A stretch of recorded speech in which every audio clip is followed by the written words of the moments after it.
Antibiótico significa contrario a la vida. Pero entiéndase bien, contrario a la vida de la bacteria, contrario a la vida del microbio. Muchos fueron los investigadores que se afanaron en esa lucha, en esa guerra tremenda, sin cuartel, contra la infección. Pero el que resultó triunfante fue Alexander Fleming, auténtico descubridor de la penicilina. Y todo gracias a esa mancha grisácea procurada por un hongo llamado el penicillium. El hongo penicillium, gracias a la casualidad, hasta entonces anidaba en el pan o en el queso, eran muy parecidos, eran de la familia los que anidaban en el pan y en el queso, pero gracias a la casualidad, unas esporas del hongo penicillium fueron a depositarse en una placa de Petri.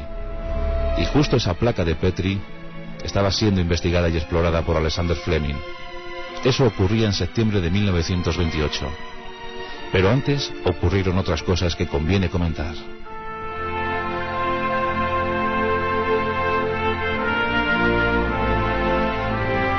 La historia de la ciencia es la historia de la casualidad.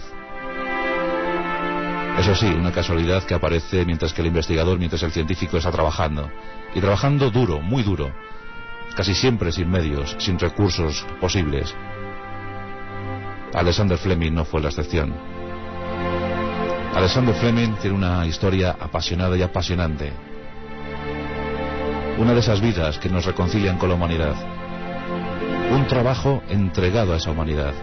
Porque debéis saber que la penicilina no se registró bajo ninguna patente. Alexander Fleming, que se pudo haber forrado con el descubrimiento de la penicilina, no quiso que fuera de uso exclusivo de unos pocos. Quiso que la penicilina se extendiera por todo el mundo. Y gracias a eso, millones de vidas se pudieron salvar, empezando por la propia Segunda Guerra Mundial. Hasta entonces, los soldados morían víctimas de la septicemia, morían víctimas de la infección procurada por esas heridas de bala. Desde la penicilina, sus esperanzas fueron mayores. Alexander Fleming, nacido en Lons Hill, una aldea escocesa, una aldea dedicada a la agricultura, una aldea donde sus gentes tenían poco horizonte que ver, tan solo su trabajo en el campo, su trabajo por la subsistencia. Y en el seno de una familia humilde y agrícola nace Alexander Fleming. Fue el 6 de agosto de 1881. En principio sus padres no habían diseñado para él otra vida sino la de agricultor, dedicado al campo, a las tareas agrícolas, al cuidado de la granja. Allí esperaban ver a su hijo crecer, allí esperaban ver a su hijo madurar, vivir, sin más, sin pedirle otra cosa a la vida.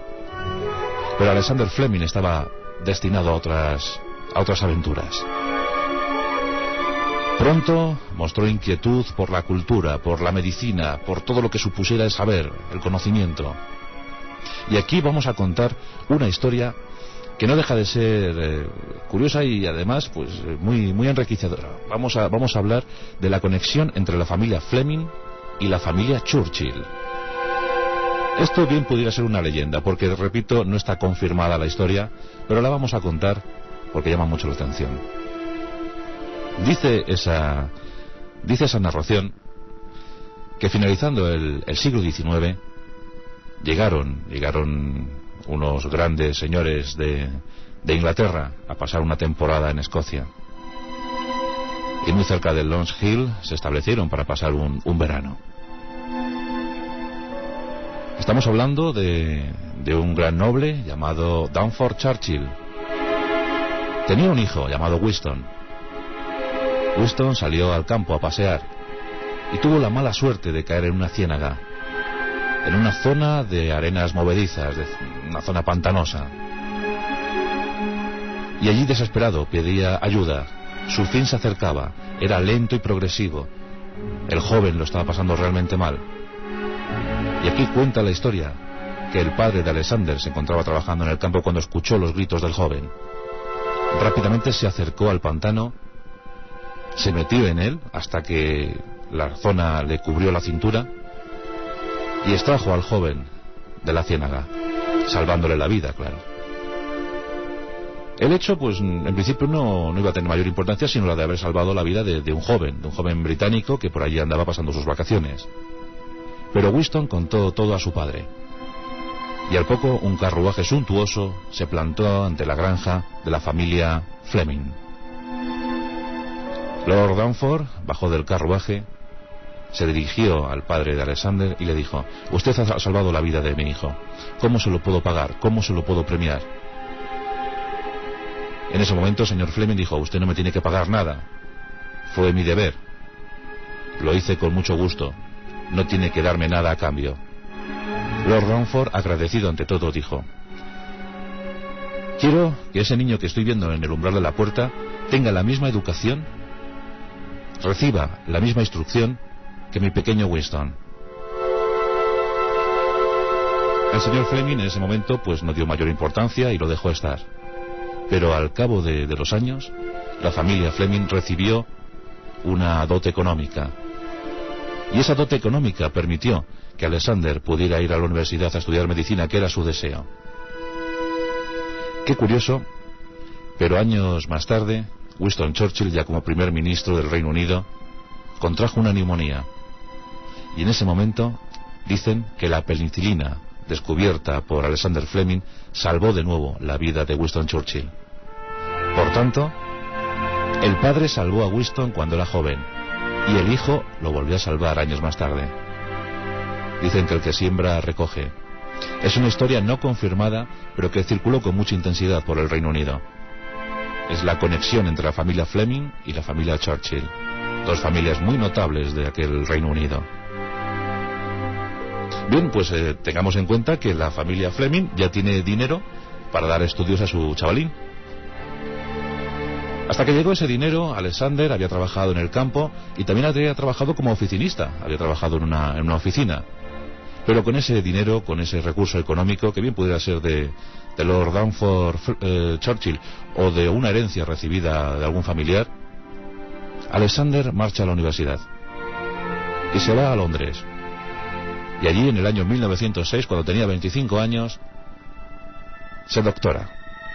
Ya es doctor en medicina y se especializa en bacteriología. Su gran pasión, su gran amor fue la docencia, enseñar todo lo que se sabía sobre bacteriología, que no era mucho, por cierto. Hasta mediados del siglo XIX no se hablaba de infección, no se sabía muy bien qué era la infección, cómo combatir la infección.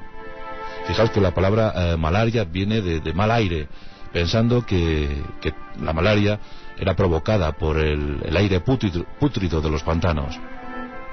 También se decía que cuando alguien tenía una infección era seguramente por algún mal de ojo, por alguna hechicería, alguna brujería.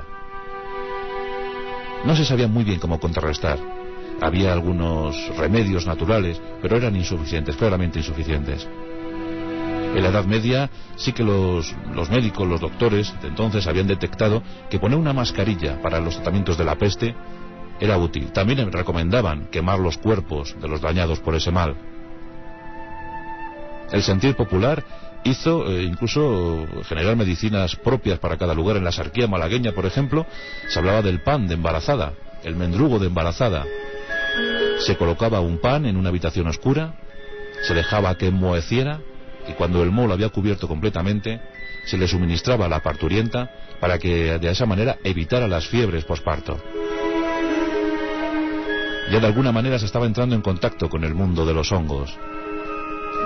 A finales del 19, ya muy decididos todos por los estudios del doctor Pasteur, a finales del 19 se rozó de alguna manera, el doctor Clemens rozó de alguna manera el hallazgo, el descubrimiento de la penicilina.